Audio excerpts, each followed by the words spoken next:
বিচিত্র সুখ দুঃখের দেশে রহস্যলোক ঘুরিয়ে শেষে সন্ধেবেলায় নিয়ে এলো কোন ভবনে। আমরা মঞ্চে আমন্ত্রণ জানাই শ্রদ্ধেয় শ্রী দীপ্ত হালদার মহাশয়কে। তার সুলেখনীতে রবীন্দ্রনাথ ঠাকুরকে তার মতো করেই চিনে নিতে চাই আরও একবার। আজ এই সিঞ্জিনের সন্ধ্যায় এই মঞ্চে দাঁড়িয়ে আমি একটি আমার লেখা কবিতা রবীন্দ্রনাথের উদ্দেশ্যে শ্রদ্ধার্ঘ নিবেদন করতে পেরে আমি নিজেকে ধন্য বলে মনে করছি। একটি কবিতা,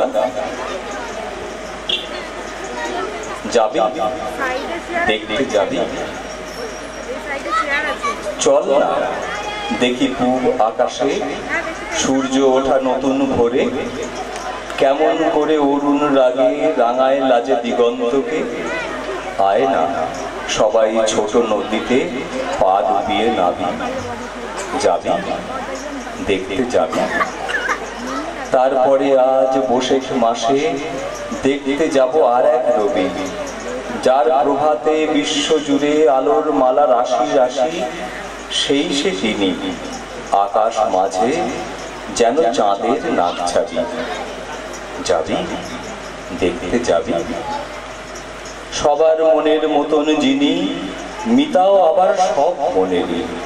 শিশু তিনি, তিনিই বুড়ো মাঝ বয়সী পুরুষ নারী, যেন তিনি তৈরি আছেন রাখতে সবার মনের দাবি। যাবি কাছে যাবি, ওই যে সৌম্যকান্ত রূপে স্নিগ্ধ চোখে আছেন চেয়ে, দুঃখে শোকে সব মানুষই সান্ত্বনা পায় তার সে গানে। ওর কাছেতেই আনন্দ সুখ সব কিছুতেই সঙ্গ পাবি, যাবি কাছে যাবি। তাই তো দেখি সব বয়সী শিশু কিশোর নবীন প্রাচীন আজ এসেছে পরশ পেতে তার হৃদয়ের কোমল মনের। তার কাছেতেই আছে বুঝি হৃদয়ে দ্বারের সকল চাবি, যাবি দেখতে যাবি। তাহলে আয় রবির দ্বারে কবিতা ও কাব্য সুরে, সবাই মাতি জন্মদিনে নিত্য নবীন ঝর্ণা ধারায়। আয় রে সবাই বল কবিতা নাকি রবির গানই গাবি, চল সবাই মিলে যাবি।